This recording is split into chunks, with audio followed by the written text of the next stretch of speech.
Bom dia, igreja! Bom dia! Bom dia para você que está em casa. Louvado seja o Deus eterno, porque Ele nos deu mais um dia para podermos estudar a palavra do Senhor Deus, para podermos alimentar o nosso coração, para que nós possamos vencer o dia de hoje. Louvado seja o Senhor Jesus pela oportunidade, a chance e o privilégio de nós estarmos vivos pelo poder do Senhor Jesus. Que coisa boa é nós estarmos mais uma vez juntos para estudar a palavra do Senhor Deus. Quero mandar um abraço para todos vocês que têm nos acompanhado, que têm compartilhado o ano bíblico. Eu tenho certeza absoluta que você está sendo um grande missionário ao compartilhar esse material, esse conteúdo para outras pessoas. Louvado seja Deus, porque o trabalho de Deus está sendo feito para o mundo inteiro. Louvado seja o Senhor Jesus. Então eu convido você agora, nesse momento, a igreja também, para que nós possamos nos ajoelhar e falar com a majestade do céu. Vamos lá orar junto conosco? Querido soberano Pai, louvamos o Teu nome, Senhor, porque nós estamos agradecidos, porque o Senhor Deus nos deu mais um dia, mais um privilégio de podermos fazer as coisas conforme o Teu queria, a Tua vontade, Senhor. Quero te pedir Tua bênção, Senhor Deus, a cada um desses que está nesse momento ouvindo o ano bíblico, meu Pai. Que eles possam ser tocados pelo poder do Espírito Santo, que eles possam, Senhor Deus, sentir o desejo de nunca mais deixar de fazer o ano bíblico, Senhor. Nos abençoe agora, queremos louvar e exaltar o Teu santo nome, em nome de Jesus, amém. Olha que nesse momento nós vamos louvar o Senhor eterno, olha que hino maravilhoso, Se Tu Buscares a Jesus, com o hino 128. Vamos lá cantar. Tu buscares a Jesus, encontrarás o Salvador, hás de vir amanhãs de luz, e paz em seu amor, se buscares conhecê-lo, ó sim, amá-lo-ás também. Manhã feliz despontará para ti no lar de além, a luz do que Ele prometeu, em seu viver desfrutarás o amor e as bênçãos lá dos céus, de Deus a doce paz, se buscares conhecê-lo, ó sim, amá-lo-ás também. Manhã feliz despontarás para ti no lar de além.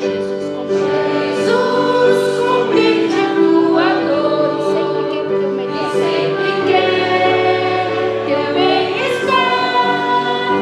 Cremos que junto ao Salvador, conforto has de gozar. Se buscares conhecê-lo, assim amá-lo-ás também.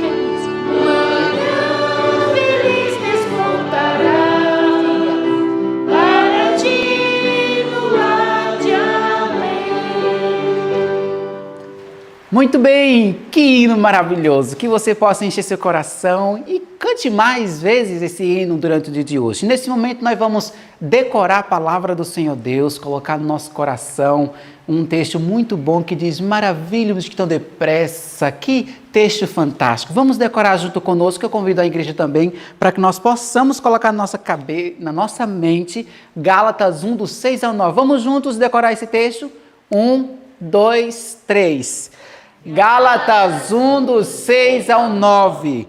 Maravilho-me de que tão depressa passasses daquele que vos chamou à graça de Cristo para outro evangelho, o qual não é outro, mas há alguns que vos inquietam e querem transtornar o evangelho de Cristo.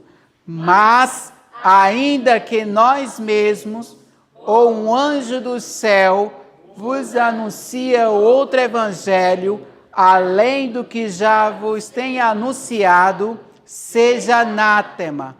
Assim como já vos dissemos, agora de novo também vos digo, se alguém vos anunciar outro evangelho, além do que já recebestes, seja anátema.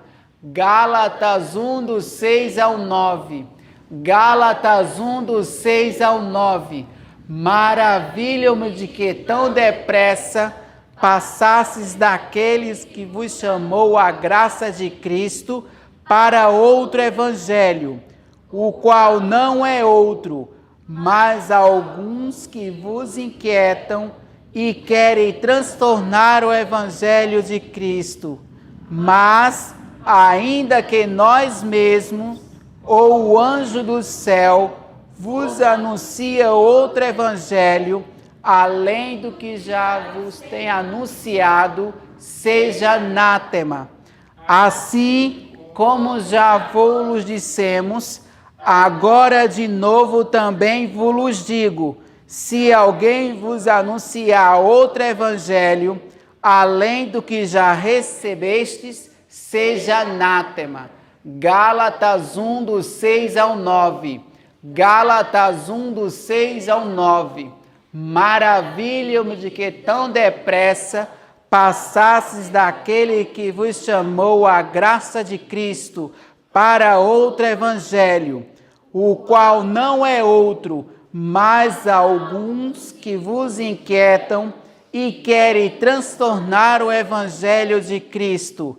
Mas, ainda que nós mesmos, ou o anjo do céu, vos anuncia outro evangelho, além do que já vos tenho anunciado, seja anátema.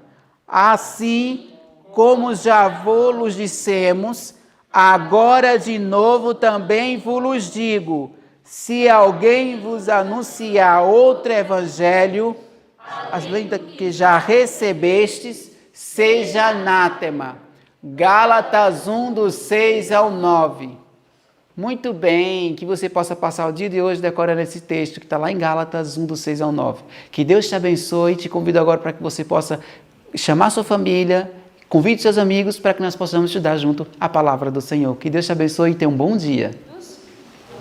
Bom dia. Bom dia. Bom dia, você que está em casa.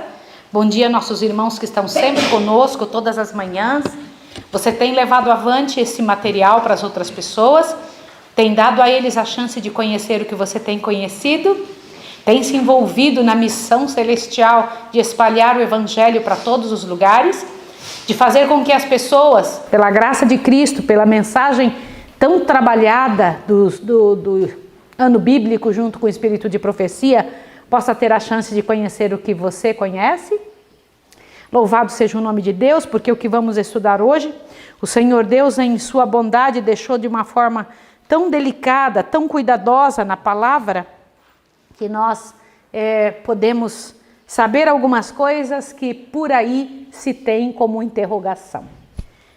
A primeira parte que nós vamos estudar, o que está em Ezequiel, do capítulo 43 ao 45, eu queria que vocês dessem uma olhadinha rápida na ação de Deus restaurando o templo, não é?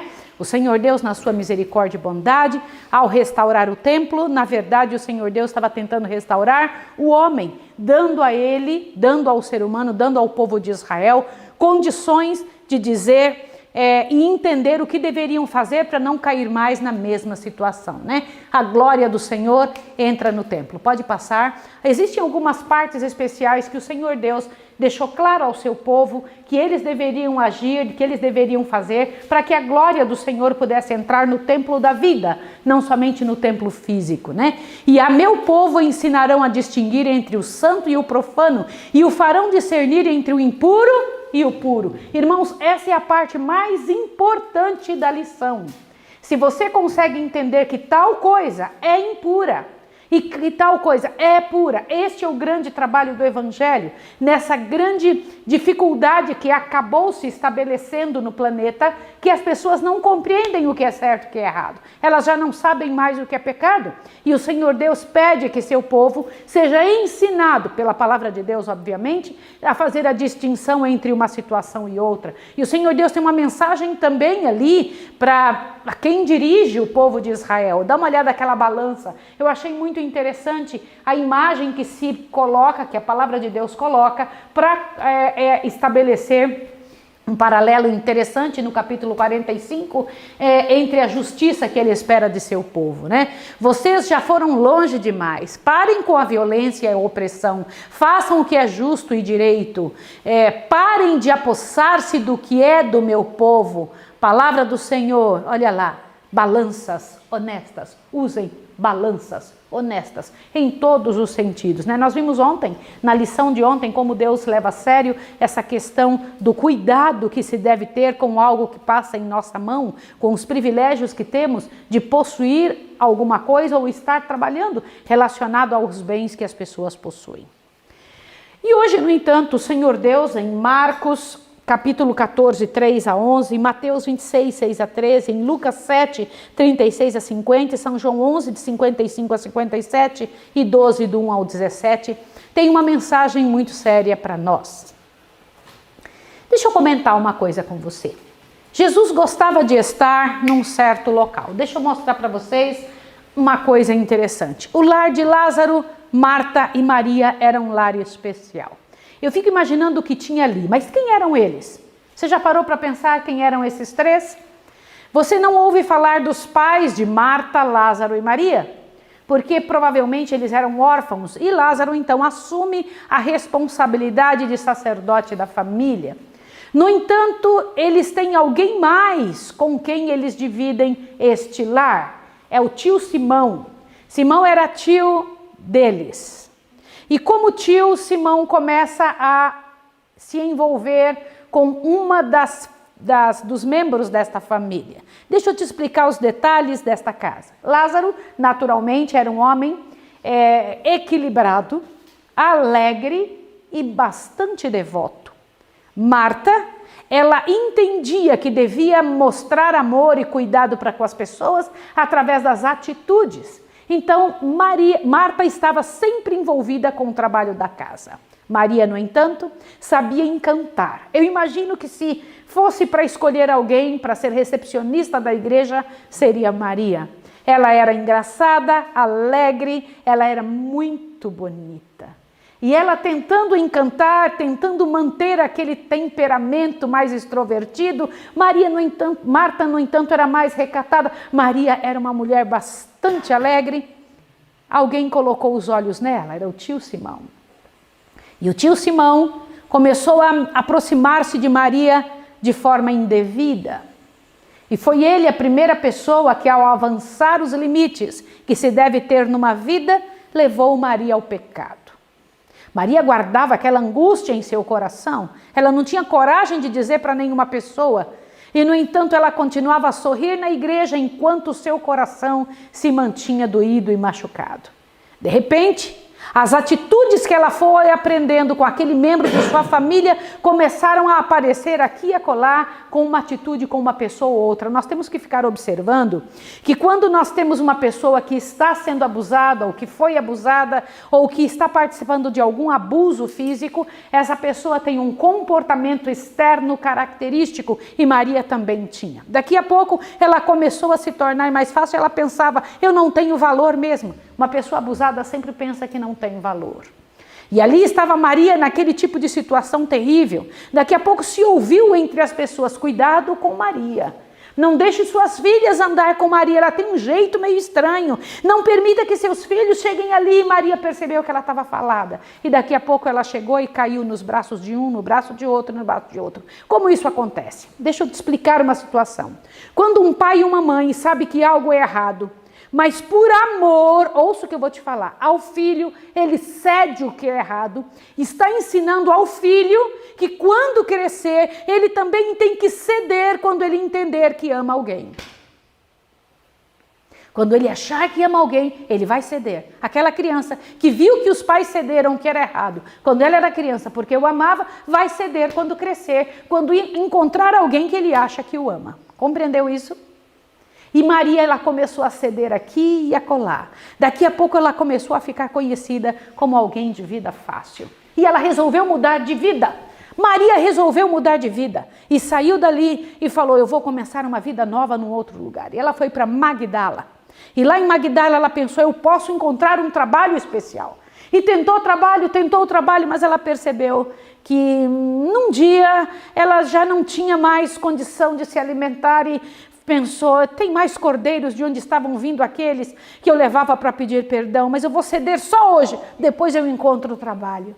E ela cedeu uma vez, eu imagino ela cedendo a segunda, a terceira, daqui a pouco ela ficou sendo conhecida como Maria aquela de Magdala, Maria aquela lá em Magdala, Maria Magdalena. Consegue entender? E Maria então entrou numa vida miserável, numa vida muito triste, longe de sua família, longe das pessoas que amava. Um dia, ela ouviu a voz ouviu falar de um galileu que passava por aqueles lugares e que amava muito pessoas perdidas, párias da sociedade, gente em quem não se tinha algum tipo de cuidado ou que eram considerados as misérias do planeta Terra. E ela ouviu falar daquilo, mas a convite de um homem especial, preste atenção no que eu vou te falar, a convite de um que disse, olha, eu vou, quem sabe prometeu o casamento para ela, quem sabe disse que ia tirá-la daquele lugar, e ela foi, e era uma armadilha. Alguém puxou Maria no meio de todo aquele povo e jogou nos pés do Galileu. E ela olhava para ele e pensava, este Galileu, que quantas vezes eu ouvi falar que é gente muito boa, não vai poder me perdoar. A palavra diz que 7 demônios havia no corpo de Maria. O que são 7 demônios? Você já parou para pensar por que agimos como agimos? Vocês sabiam que existe demônio da prostituição? Demônio que leva uma pessoa a cometer os atos próprios daquele demônio? Demônio da mentira, demônio da prostituição, demônio do roubo, demônio da fofoca, demônio, olha esse daqui que eu vou falar para vocês, que faz com que a pessoa se ache o menor de todos, que consiga sempre dizer, não consigo, não posso, não vai dar certo. Vocês sabiam disso? Do pessimismo. Isso é muito terrível. E nós temos que saber distinguir, como disse em Ezequiel 44, distinguir entre o certo e o errado. Temos que saber observar quais são as nossas atitudes. E lá estava Maria nessa situação. Mas naquela última vez que ela encontra o Galileu diz uma frase para ela. Ao descer no chão e escrever no chão os pecados das pessoas que estavam com pedras para apedrejá-la, porque afinal Maria já tinha sido perdoada tantas vezes. Mas desta vez o Senhor Deus diz, onde estão os teus acusadores? E ela diz, Senhor, não ficou ninguém, Senhor. Eu também não te condeno. Vais e não peques mais. Eu imagino Maria voltando para casa agora. Agora ela não tem vergonha de ficar no seu lar com sua família. Ela não tem vergonha de permanecer na sua casa, porque agora ela tinha encontrado uma renovação de vida. E o estudo de hoje diz que ela recebeu o caráter do Senhor. Diz que ela recebeu uma natureza divina. Foi o que nós lemos nessa madrugada. E com esse tipo de situação, ela voltando para sua casa, ela agora recebe Jesus no seu próprio lar. Fica imaginando que coisa linda, o Senhor Jesus em casa, ouvindo ali, falando, e eles ouvindo as mensagens do próprio Jesus. Vocês podem imaginar que chance tremenda é essa?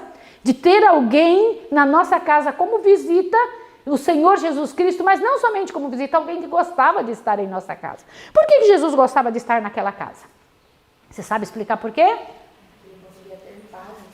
Porque aquelas pessoas lhe proporcionavam paz e descanso. Eram pessoas sem afetação, eram pecadores, mas pecadores que haviam compreendido como viver uma vida diante do Senhor dos Exércitos em busca dele e segurando em sua mão. Eu preciso contar uma coisa. Ela vem Maria em direção a Betânia. Presta atenção agora. E quando ela vem descendo em direção a Betânia, com o coração cheio, alegre, dizendo, eu não me importo, ainda que as pessoas falem, porque vocês sabem, né? Maria foi perdoada, mas as pessoas não perdoaram Maria. As pessoas não se importaram que ela fosse uma nova criatura, ficavam lembrando do seu passado. Lembra que eu comentei ontem que pessoas que ouviram falar que fulano pecou há 30 anos atrás, ela continua mantendo aquele estigma a respeito da pessoa, o que é muito triste. E não foi diferente com Maria, né? O coração humano ruim, pecado pode sair de uma pessoa e às vezes não sai do coração dos outros que viram ou ouviram falar que a pessoa pecou. E Maria vem descendo. Quando ela vem descendo, ela ouve alguém gritando assim: imundo, imundo, imundo. E eu imagino que ela falou: eu conheço essa voz. De quem era a voz? Era de Simão, o tio Simão. E eu posso imaginar que Maria, ali com o coração, deve ter dito: aí está a consequência do que você fez comigo.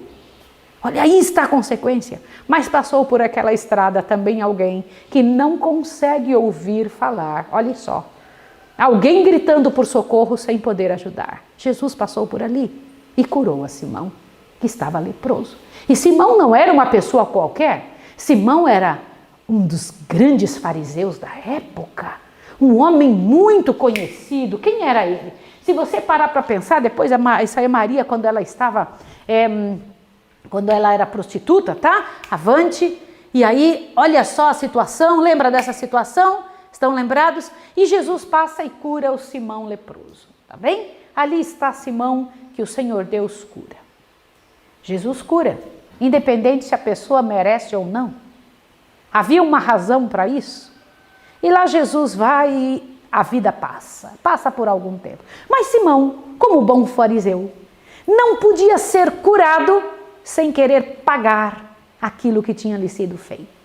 E então ele resolve fazer um banquete em homenagem àquele homem que o curou. Aquele homem que tinha ressuscitado seu sobrinho.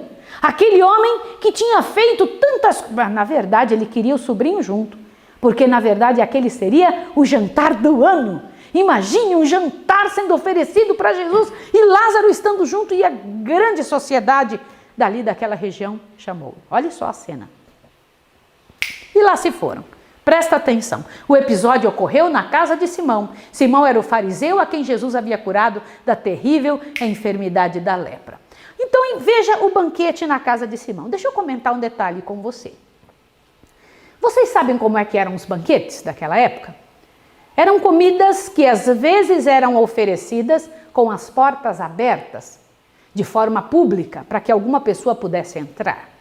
Mas o convidado, quanto mais honrado fosse, era recebido na porta, presta atenção, ele deixava a sandália e o chinelo na porta, o que quer que cobrisse seus pés, e entrava descalço, porque as ruas eram muito empoeiradas e eles vinham cansados da viagem. E então eles se sentavam ou se deitavam em tipo de vãs ao redor da mesa, e alguém vinha, um servo vinha e lavava-lhe os pés enquanto estavam sentados e comendo. Alguém lavava os pés empoeirados e descansava aquele pé da viagem. E enxugava os pés de maneira que aquela pessoa, quanto mais honrada, iria se sentir mais querida, mais cuidada. Por isso é que Jesus estava com os pés para fora do divã aonde estava para comer. Ele e mais uma série de outras pessoas. Entendeu isso agora? Compreendeu? Lázaro tinha sido convidado. Eu imagino que Maria deve ter sido convidada, mas muito a contragosto. Porque Maria era a pessoa que Simão olhava e se lembrava do quê? E que ninguém sabia. Era mais fácil aceitar que Maria era uma pecadora devassa, mas não que tinha sido tocada por seu tio Simão. Marta, no entanto, deve ter sido chamada para ajudar a fazer a comida. Com ela ficava essa parte importante, ela fazia com muito gosto. Agora imagine a cena, no meio do momento em que Jesus está sentado com dois homens do seu lado direito e esquerdo. Eu queria que você lembrasse da cruz. Lembra da cruz onde Jesus foi crucificado? Ele foi crucificado com quem mesmo? Dois ladrões. Um ladrão ruim e o outro bom. Que interessante isso, né? Ladrão bom. Agora Jesus está sentado ali na casa de Simão. Quem está do seu lado direito e esquerdo? Faça um paralelo agora. Quem está? Simão e quem mais? Olha só, prestem atenção nisso. Não é interessante? Sim ou não? Isso não te faz pensar? Jesus estava ali sentado com duas pessoas do seu lado direito e do seu lado esquerdo. Me faz pensar na cruz e nas pessoas que estavam ao redor da cruz. Os dois pecadores, só que um achava que não tinha impressão de que Jesus fosse quem era. E Jesus está ali comendo. E vocês sabem que não é como agora, que a gente senta e coloca o pé no chão. Naquela época se deitava no divã e os pés para fora. Agora deixa eu comentar um detalhe com você. Lá vem Maria furtivamente no meio das pessoas, pensando que não seria vista. Porque esse era um costume comum entre as pessoas, de que alguém lavasse o pé do mais honrado. Por isso Maria foi, não com água, com suas próprias lágrimas, levando um vidro de nardo puro dentro de um frasco de alabastro. Sabia? A pedra chamava-se alabastro e eu fui atrás para procurar saber, para que você veja como era este alabastro, tá? Ela estava ali e o interessante é que não somente ela foi fazer massagem no pé de Jesus, e ela talvez não tivesse toalha alguma, porque tinha que pedir para o dono da casa, ela resolveu secar os cabelos de Jesus com os cabelos. E a massagem que ela fazia não era só com as mãos, era beijando os pés do Senhor. Aquele que tinha tirado ela de uma vida tão terrível, tinha dado para ela o prazer de se sentir perdoada, de se sentir salva, de se sentir restaurada. Imagine a cena, ela pensava, ninguém está vendo, eu vou quebrar isso daqui, eu vou fazer esse ato, eu não preciso nem de água, é o perfume mais caro que eu... Imagine, dava o salário de um ano inteiro, 300 e tantos dias de trabalho, era o valor daquele único vasinho cheio de nardo puro. Dê uma observada. Isso é alabastro. É uma pedra que, quando polida, qualquer tipo de luz é refletida nela. E de dentro dela a luz sai. Olha que coisa linda essa pedra. O vasinho provavelmente era como este que você está vendo aí, tá bem? Não este primeiro, que é um vaso de alabastro mais parecido com o que eu gosto, né? E o segundo é parecido com o que se imagina que Maria levou naquele dia, escondido entre suas coisas, para o momento em que ela deveria mexer nos pés de Jesus. Mas interessante é que o livro Desejado de Todas as Nações diz que o Espírito Santo tinha dado essa sugestão para Maria. Foi o Espírito Santo que tinha dito, Maria, pega o nardo e vai até os pés de Jesus e unja os pés dele. Pode imaginar uma coisa dessa? E o que é nardo? Vocês sabiam que nardo é um óleo que se tira dessa plantinha aí? Olha que linda esta flor. Esta é o nardo puro. Nardo puro é um óleo extraído desse tipo de flor. Uma flor raríssima. Esse é um perfume ainda muito caro, que quase não se encontra. Ele é base, o óleo de nardo é base para perfumes extremamente preciosos, muito cheirosos. E foi o nardo puro, caríssimo, um ano inteiro de trabalho de alguém que tinha sido colocado aos pés de Jesus. Enquanto Jesus está vendo o ato de Maria, que não era uma atitude incomum, perceberam que não era uma atitude incomum? O mais servo da casa teria que lavar os pés do mais nobre. Entenderam isso ou não? Que aquela era uma atitude comum. Por que Simão não tinha mandado ungir o pé de Jesus? Por que ele não tinha pedido que fosse lavado o pé de Jesus, feito massagem no pé de Jesus? Por que não? Eu quero que vocês pensem. Qual era a razão dele? Ele não achava que Jesus era tão importante assim. Perfeito, filha. E mais, ele queria exibir Jesus, mas ele não estava interessado em homenagear Jesus. Ele não estava interessado com absolutamente nada. Só que tinha alguém mais ali que não estava interessado em homenagear Jesus. Judas, aquele que se achava melhor que os outros discípulos, e não somente isso, ele achava que ele, além de mais inteligente e capaz, o melhor de todos que estivesse, sabia, inclusive, direcionar a vida de Jesus. Como assim? Ele pega e olha para a situação e diz assim, vocês sabem que às vezes uma frase nossa pode trazer para as pessoas um sentimento muito ruim?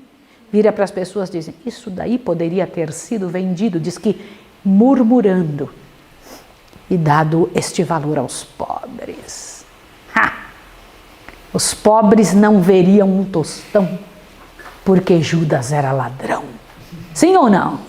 Ele era o que cuidava da bolsa, dos parcos recursos que os discípulos tinham, e dali ele tirava um tanto que tinha sido destinado aos pobres, que tinha sido ganho para ajudar as outras pessoas. E ele então tirava dele porque ele se remunerava, achando que fazia muito pela coisa de Deus e podia então tirar um pouco daquilo. Ele acalmava a consciência, achando: eu faço tanto, eu trabalho tanto. Coitada da pessoa que está trabalhando bastante e acha que é bom mesmo por estar trabalhando bastante.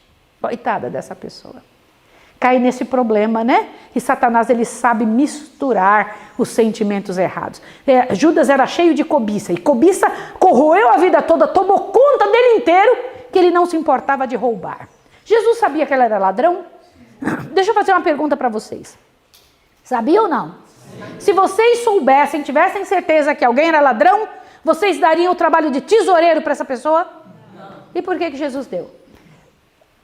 Jesus sempre nos dá, abre seu ouvido aí, bem grandão agora. Jesus sempre nos dá o emprego no qual nós seremos mais provados. Ouviu? Ouviu ou não? Sim. Então pense sobre isso. E lá estava Judas tendo a chance de não roubar. Porque como é que ele teria chance? Se ele estivesse envolvido com aquela situação, com aquela a razão do seu problema. Mas o que ele fazia? Sempre ele arrumava um jeito de tirar algum valor daquela bolsa. Que situação terrível. E Judas então começou a dizer isso para as outras pessoas. E quando ele estava dizendo isso ali entre os que estavam com ele, ele começou a semear no coração dos outros o que estava no seu próprio. Foi ou não foi? Senhores, que coisa terrível que é o falatório. Que coisa terrível quando abrimos a boca sem o poder do Senhor, né? Para destruir uma situação, um ambiente, uma comemoração. E então, o Senhor Jesus viu que quando se começou a falar aquilo, Maria ouviu aquele comentário, né? Poderia ter sido vendido, isso é um desperdício, isso é um desperdício. E ela ficou aflita e envergonhada, porque ela achou que ia fazer aquilo sem que ninguém visse. E ficou envergonhada. Agora deixa eu comentar uma coisa. Se Maria fosse uma pessoa importante, vocês acham que alguém tinha comentado isso? Podia até ser que Judas, porque vocês sabem que a ignorância ela é atrevida, sim ou não? O pecado é atrevido e Judas podia ter feito isso. Mas se Maria fosse uma mulher importante, as pessoas iam pensar duas vezes antes de agir assim com ela. Mas como ela era uma ninguém, era a pecadora, sim ou não? Aí o que eles fizeram? Te assusta agora. Vamos falar mesmo. Que coisa, desperdício, que atitude é essa? E quando Jesus viu que ela estava aflita, gente, eu vou comentar uma coisa com vocês. É isso que me impressiona no meu Jesus. Viu que ela estava embaraçada e aflita e foi defendê-la. Ai, como eu gosto disso em Jesus. Ela estava embaraçada e aflita. Olha só. Sabia que nesse ato de serviço exprimiria gratidão pelo perdão de seus pecados e acalmou-lhe o espírito. Erguendo a voz acima dos murmúrios da crítica, disse, eu estou no parágrafo que começa, Maria ouviu as palavras de crítica, tá bom? Maria ouviu as palavras de crítica, estou no meio do parágrafo. Olha aqui, ó. Erguendo a voz acima dos murmúrios da crítica, disse, ela praticou boa ação para comigo, porque os pobres sempre o tendes convosco, e quando quiserdes podeis fazer-lhe bem, mas a mim nem sempre me tendes. Esta fez o que podia, antecipou-se a ungir meu corpo para a sepultura. Agora olhe para cá. Vocês sabem, né, José de Arimateia e Nicodemos fizeram uma grande obra para Jesus, mas depois que ele estava morto. As mulheres levaram o unguento para ungir Jesus e nem foi usado. Lembra disso? Era um grande ato, mas não foi usado. Quantos tentaram fazer alguma coisa depois que a pessoa não podia mais ouvir? Vocês já perceberam como falamos tão bem de pessoas depois que elas morrem? Shakespeare tem uma frase interessante que ele diz assim, até nas flores se nota a diferença da sorte. Umas enfeitam a vida, outras enfeitam a morte. E é verdade mesmo, não é? Não é assim? Pessoas levam uma multidão de flores quando está morto. Posso dizer uma coisa a vocês? Quando eu morrer, não me traga uma. Você só vai gastar dinheiro. Gaste o dinheiro com você mesmo. Vai comer uma coisa gostosa. Não gaste dinheiro com flor para pôr em mim, nem caixão bom. Compre o caixão mais barato que tiver. Por quê? Eu morri. Que diferença vai fazer? Me responda. Nada. Se quiser me dar o dinheiro do caixão enquanto eu estou viva, eu vou achar bom. Sabia? Oh, beleza. Por quê? Porque eu posso gastar, posso fazer alguma coisa, posso ir atrás. Gente, por que nós somos assim? Maria fez enquanto Jesus estava vivo, enquanto ele podia sentir alguma coisa. E eu fiquei tão impressionada da lição que o Senhor Deus traz aqui sobre essa atitude, dizendo que ele se sente bem quando lhe agradecemos, que ele quer que lhe agradeçamos. Você leu isto? Que Jesus se sente com o coração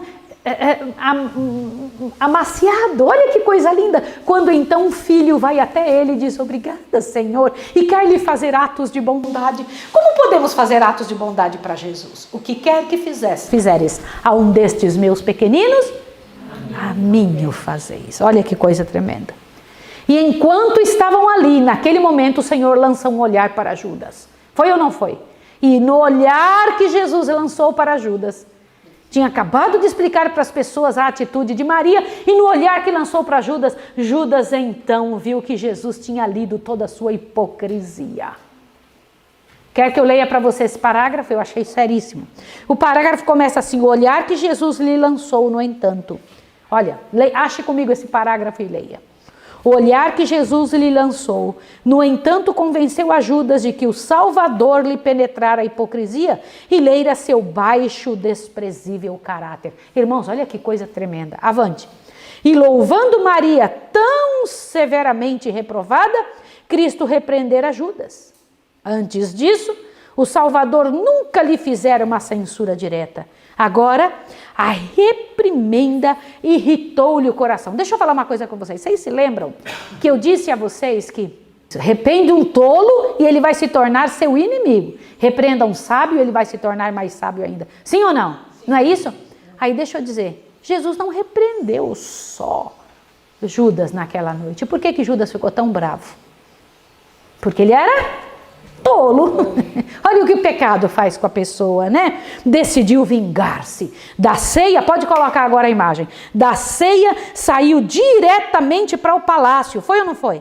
Olha lá, presta atenção. Do sumo sacerdote, onde encontrou reunido o conselho e ofereceu-se para entregar Jesus nas mãos. Eita!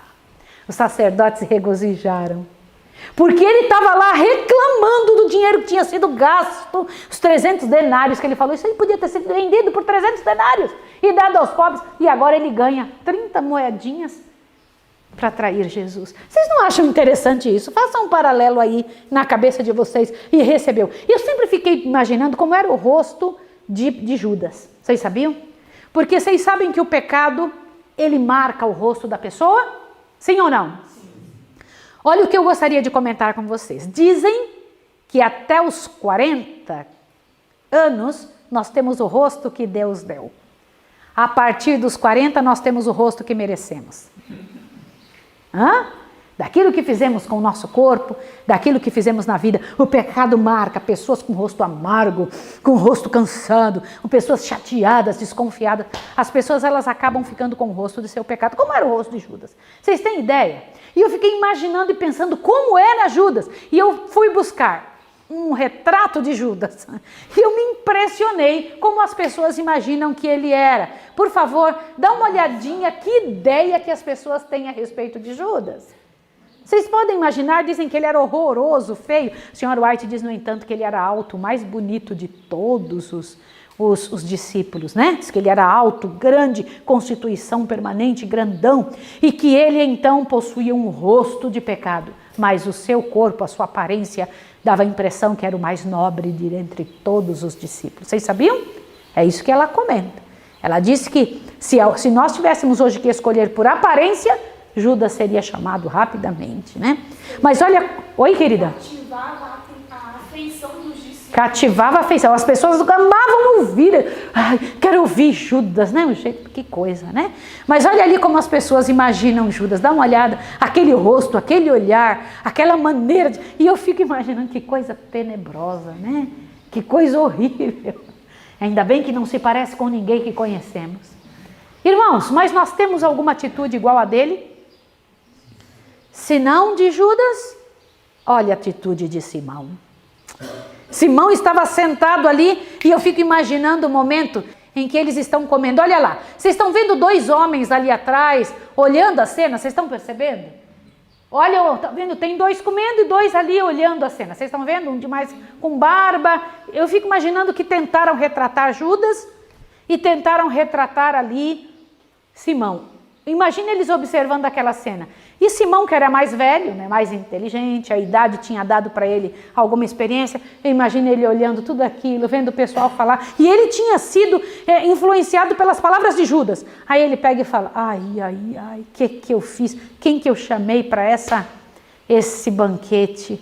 Estraguei o meu banquete. Se ele fosse profeta mesmo, ele sabia quem é esta que está lhe lavando os pés. Porque ela é pecadora. Quem tinha levado ela ao pecado? Ele mesmo. E Jesus acaba de falar com Judas e volta-se para Simão e diz, Simão, preciso falar com você. E eu imagino que um frio deu no estômago de Simão e agora ele vai me expor. Mas Jesus não faz isso. Jesus não faz essas coisas, sabia? Não é assim que Jesus age. E Jesus vira, Simão, havia um homem que tinha 2 pessoas que deviam a ele. Um devia 50, outro devia 500. Os 2 foram perdoados. Quem você acha que mais gratidão tinha? Ele disse, eu imagino que era, né? Obviamente. Quem devia 500? Ele disse, pois é. Pois é, Simão. E eu imagino a cena. Deixa eu comentar uma coisa com você. Judas entendeu a história. Simão entendeu a história. Maria entendeu a história. Você entendeu a história? Quem mais devia? Quem mais deve? Né? Irmãos, nós não sabemos o valor de Cristo. Nós não sabemos o valor para lhe oferecer o que deve ser oferecido. Mas também não sabemos o valor de uma alma. Para ajudá-la e correr atrás e trabalhar para que alguém possa ser salvo de sua própria condição. A palavra de Deus diz que aquela mulher de quem foi tirado os 7 demônios, aquela mulher que havia feito do seu corpo uma morada de demônios e de sua mente cheia de confusão, que Jesus sabe qual é a circunstância que leva alguém ao pecado, isso também me encheu o coração de esperança, é ou não é? Diz que ele entende a circunstância que leva alguém ao pecado e ele trata, por isso ele trata cada um de uma forma. Ele sabe o que foi que tinha levado Maria ao pecado, a vida que ela levava. Habitação de demônios, diz aqui. E, no entanto, as pessoas agora se permitem estar cheias de demônios pensando em alguém que já tinha sido perdoado. Irmãos, que coisa linda a mensagem que termina este comentário de hoje. Dá uma olhadinha, põe no último lá, por favor, o último Jesus virando-se para a mulher, falou a Simão. Virando-se para a mulher, falou a Simão. Presta atenção. Está vendo esta mulher? Entrei em sua casa e você não me deu água para lavar os pés. Olha o que Jesus diz para Simão. Por que você não fez isso comigo, meu filho? Ele estava querendo dizer, você não tem o reconhecimento, nem a meu respeito, nem a respeito dela. Você não sabe. Você é um fariseu que não entende as coisas que se passam ao seu redor. Olha lá. Mas ela lavou-me os pés com suas lágrimas, enxugou com seus cabelos. Quando entrei, você não me deu o beijo da paz. Ela, porém, que entrou aqui, não parou de beijar-me o quê? Os pés. Você não ungiu minha cabeça com óleo. Ela ungiu-me com perfume. Vocês sabiam que esse era um outro ato, um outro costume que o servo fazia? Toda vez que ia chegar um homem muito poderoso, um convidado muito poderoso, corria lavar-lhe os pés, enxugar, bem enxugado, fazer massagem, e também vinha e ungia a cabeça com um pouquinho de óleo e saía. Não era um costume à toa, era assim mesmo, se ungia a cabeça do convidado mais rico com óleo. Entenderam por que Maria fez isso? Compreenderam? Interessante, não é? É muito interessante. No entanto, enxugar o cabelo, enxugar os pés com o cabelo, também era uma atitude de prostitutas. Sabiam?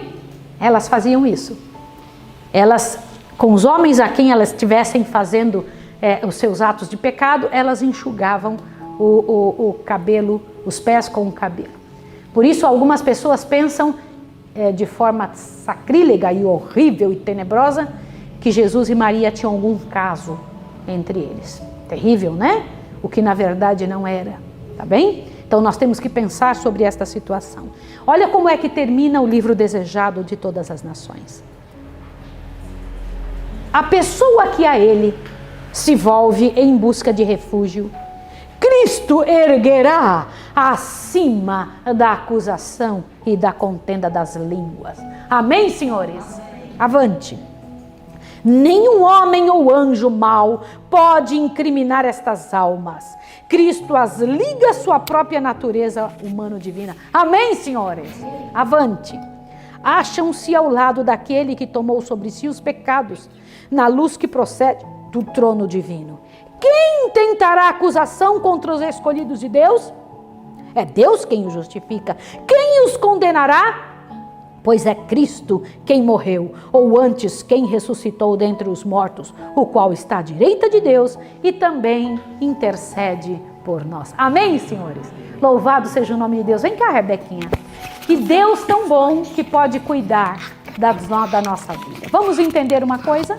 Olha para cá. Como é importante ter discernimento de Deus para entender as situações, não é? Não é importante?